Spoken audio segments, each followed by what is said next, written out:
Damon King had it all: looks, charm, followers, and enough swagger to carry an entire pep rally.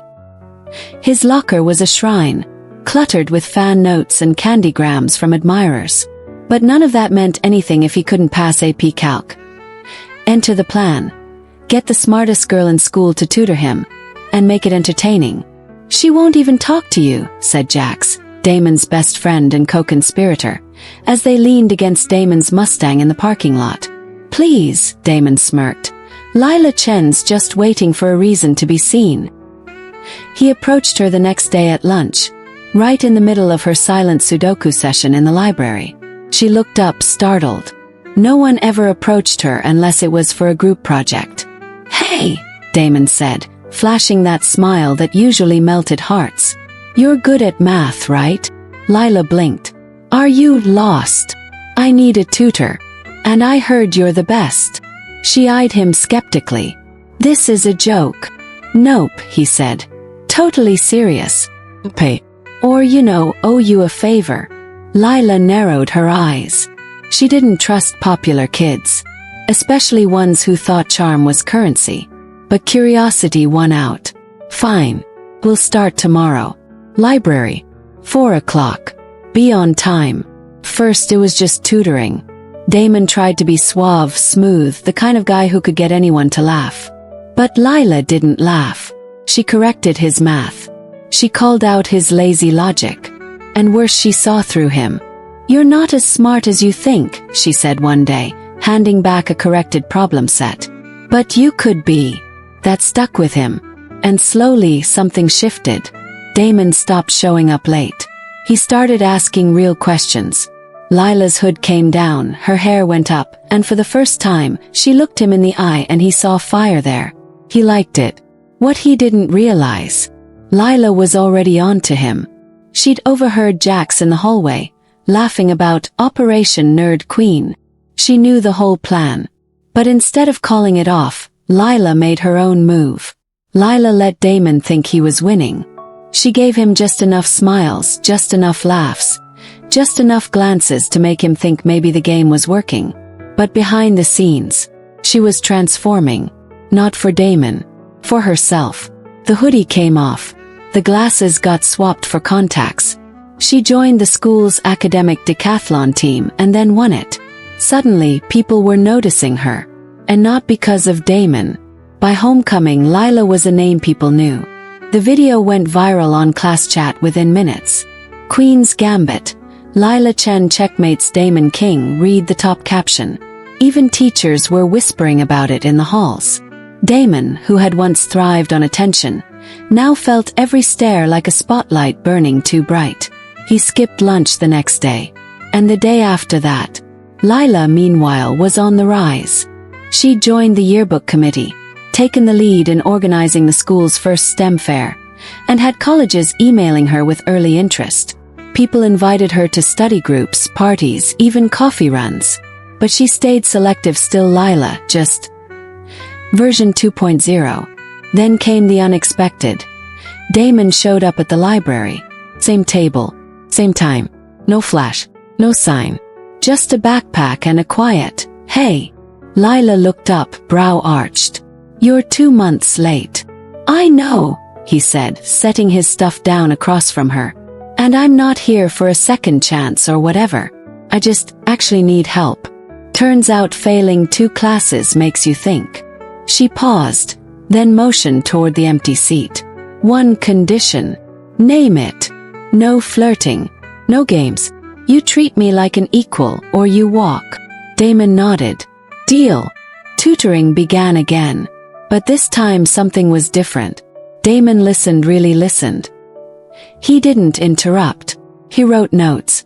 He asked questions that showed he was trying. And when he didn't understand something, he didn't cover it with a joke. And Lila, she noticed. Not just the effort but the cracks in the armor. The boy behind the bet.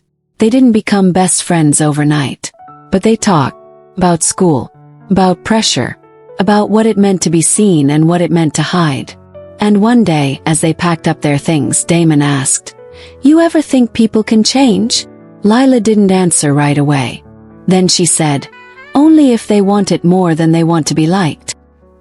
He nodded slowly, like he felt that one all the way through. Over the summer, Lila changed. The braces were gone. Her cousin, a fashion student in New York, gave her a total makeover. She walked into school on the first day with sharp eyeliner, a killer wardrobe, and confidence no one saw coming. And Damon, he choked on his protein shake. Lila didn't even glance in his direction as she strutted down the hallway, boots clicking like punctuation marks on the linoleum floor. Her hair, once in a constant frizzy ponytail, now cascaded in sleek waves that caught the light with every step. She knew the whispers were about her, but unlike the old Lila, she didn't shrink from them. She fed off them. She passed the lockers where Damon and his crew always congregated like self-appointed hallway royalty. He did a double take mid-conversation and nearly dropped his shaker bottle. "Is that Lila?" he muttered to no one in particular, blinking like his brain couldn't quite make the math work. Yes, it was Lila. The same girl he and his friends used to tease for her awkward laugh and graphic tee obsession. The one he stood up at the spring dance without so much as a text. But now, she didn't just look different, she was different.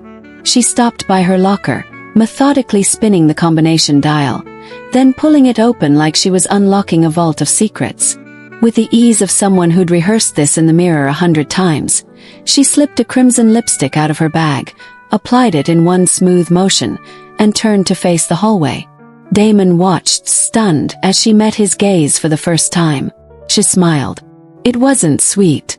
It was war paint. Damon took an involuntary step back.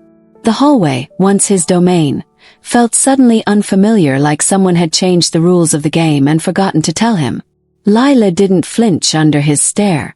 Instead, she leaned casually against her locker, as if she hadn't just flipped the social hierarchy on its head with a single glance.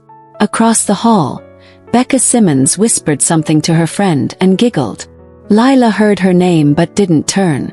She didn't need to. The echo of her presence was enough to keep the whispers swirling. "Lila," Damon finally said, walking over, still trying to reconcile the girl in front of him with the one who used to carry an anime backpack and apologize for taking up space. She tilted her head slightly. "Hey, Damon." He blinked. "Wow, you look different." She let that hang in the air, then gave a small laugh, low and deliberate. "Yeah, I know. I grew up." He ran a hand through his hair, flustered. "That's cool. So, what have you been up to?" Lila smiled wider, her crimson lips curving like a blade. "Rewriting the narrative." Before he could respond, she turned and walked away, the scent of expensive perfume lingering in her wake. Each step was calculated, purposeful, a promise that she was no longer the punchline to anyone's joke. And as she disappeared around the corner, Damon realized something terrifying. She wasn't just back. She was coming for everything. Damon wasn't used to being ignored, especially not by someone who used to hang on to his every word.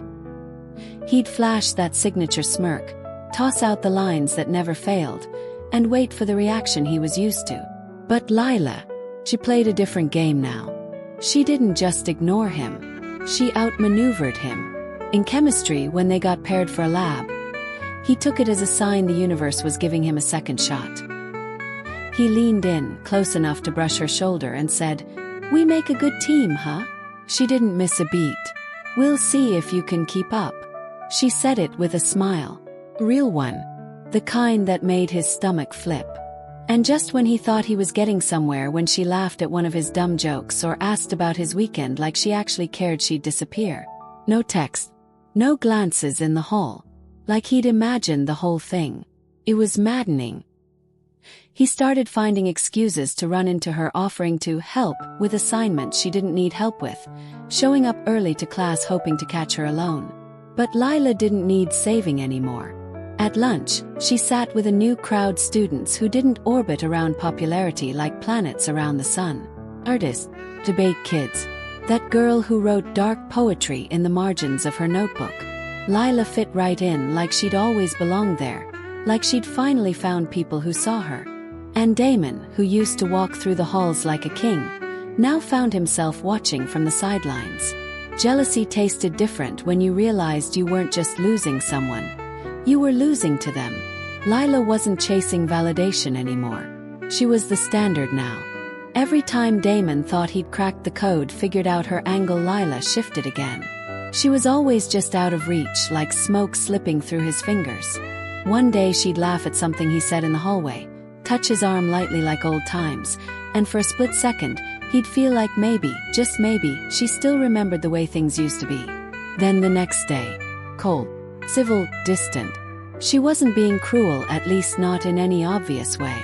That was the worst part. She was polite, friendly even, but not interested. Not really. Not in the way he wanted her to be. It was psychological warfare dressed in red lipstick and cat eyeliner. Damon wasn't used to the rules not favoring him. He used to be the one with the power, the control. But now he was spiraling. Checking his phone more than he'd ever admit, wondering if she'd text first, she wouldn't. Replaying their conversations in his head, trying to figure out where he'd messed up. He even asked Becca, of all people, what Lila's deal was. She's just doing her, Becca said with a shrug, filing her nails. You don't get to mess with someone and expect them to come running the second you blink. That one stung. Because the truth was, he had messed with her. Not in some huge, dramatic way, but in all the little ways that added up. Teasing. The laughing behind her back. The standing her up. The silence afterward, like she didn't matter. But now she was the girl everyone watched when she walked into a room. The girl who didn't need to be liked to be powerful. The girl who had flipped the script and handed him a supporting role in her story. And Damon, for the first time in his life, didn't know how to get the lead back. When he finally confronted her locker slams, hallway stairs, the work, she just looked him dead in the eyes. You thought I was a pawn. That's cute. But I've always been the queen. The hallway went silent. Not literally, backpacks still rustled, someone sneezed. A junior dropped their hydro flask, but in Damon's world, it was like the volume had been turned down on everything except her. Lila stood still, composed, while his fists clenched at his sides. His jaw worked like he was chewing on a comeback, but nothing smart came out. Nothing cutting. Nothing at all. You don't get to act confused now, she added, voice low but sharp enough to slice through whatever pride he had left. You just never noticed the game was bigger than you. He opened his mouth again, closed it. The guy who always had something to say, always had an angle, he had nothing. She turned away without waiting for a response. That should have been the end of it. Mic drop. In. But Damon wasn't built for silence. Later that day, he found her outside, sitting beneath the bleachers with a notebook in her lap. She was scribbling something, probably lyrics or poetry or one of those cryptic notes she started posting on her storylines, like, "Some people drown in the depth they mocked." "Hey," he said, quieter this time. No swagger, no smirk. She glanced up. "Didn't we already have this conversation?" "I didn't know," he said, shoving his hands in his hoodie pocket. "Back then. That you were this." She raised a brow. "What? Capable?" "No. Brilliant. And brutal. And impossible to ignore." A flicker of something crossed her face. Too fast to read. "Flattery won't undo the past." "I'm not trying to undo it," he said, honest for the first time in a long time. "I'm just trying to own it." Lila studied him like she was deciding whether he was worth the extra page in her story. "Maybe," she said, tapping her pen to the notebook. "But the thing is, I already learned how to win without you." And just like that, she turned back to her notebook. Because queens don't need closure. They just keep moving forward, one power move at a time. Checkmate. Damon stood there for a moment, watching her write. The same hands that used to fumble with anxiety were now steady, deliberate. She didn't even seem shaken by the conversation, like she'd rehearsed this ending long before he ever caught up to the plot. He wanted to say something else. Something profound. Something that would make her look at him like she used to, even for a second. But all he had was the truth. And the truth wasn't nearly enough. So he turned and walked away, the sound of his footsteps fading into the chill of late afternoon. And Lila, she didn't look back. That night, her post went up at 9:02 p.m. right on cue. A mirror selfie, her makeup smudged perfectly, like she just walked away from something that almost mattered. The caption read, "Some boys break your heart. Some teach you how to never let them near it again." Damon saw it. Of course he did. He stared at it for a long time, thumb hovering over the like button before deciding against it. He didn't get to react anymore. Not really. Meanwhile, Lila closed the app and dropped her phone on her bed. She didn't need the attention, it was just an accessory now, like the lipstick or the playlist she curated like armor. She wasn't looking for revenge anymore. She'd already won. Not because she hurt him. Not even because he wanted her now that he couldn't have her. But because she finally knew what she was worth.